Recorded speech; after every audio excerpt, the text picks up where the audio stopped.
Okay, first, let's do a history type question.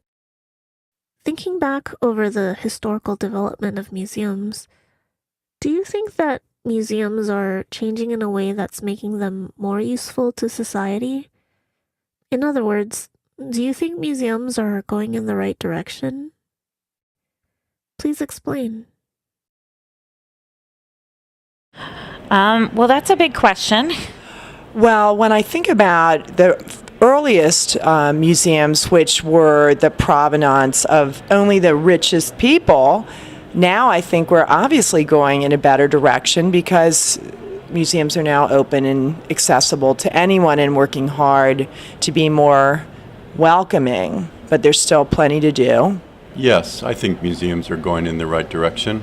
If you're talking in the really long run from when they were private cabinet of curiosities to being public institutions, of course, I do think that's certainly progress. And if you're talking about how they're more attempting to be more interactive today, I certainly think that is.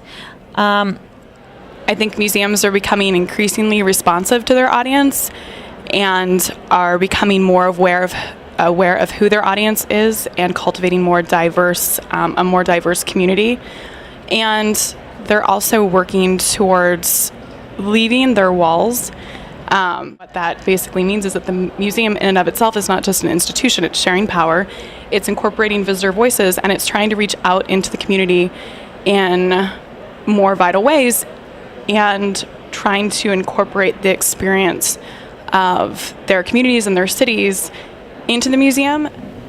The museum profession has really galvanized itself in the last several years to respond to our changing needs in society to have museums be more relevant to our communities. And we have extraordinary resources that we didn't have years ago to draw upon.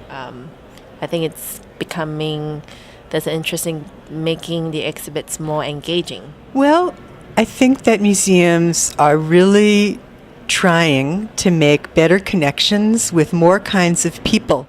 Some of the reasons we're doing it are very good socially responsible reasons. Some of the reasons we're doing it are because we need financial support, and that's not bad. It's just not always perhaps motivated in the most pure way. Oh, yes. Museums have more stuff to look at and more things that move and that smell good too. So I can smell them and see them and hear them all. It's really cool and it's so distracting, but I like it to smell and touch and see and hear in all sorts of museums now.